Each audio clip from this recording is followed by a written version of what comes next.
প্রবাসী লোকটা বলে, হুজুর আমার মতো এতিম কেউ নাই। আমি মনে করেছি আমার মাকে আমি দেখে জড়ায়া ধরবো,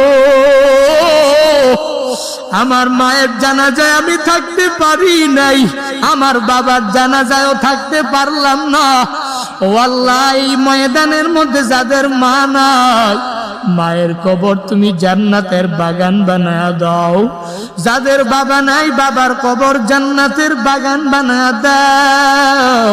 আয় আল্লাহ, কত আল্লাহর বান্দাই তো টেলিফোন করে করে করে করে কত কান্নার আওয়াজ, টেলিফোন করে করে করে করে বলে, হুজুর আমার মা নাই, এই জমিনে এই দুনিয়াতে আমার বাবা নাই, আমার মতো এতিম কেউ নাই।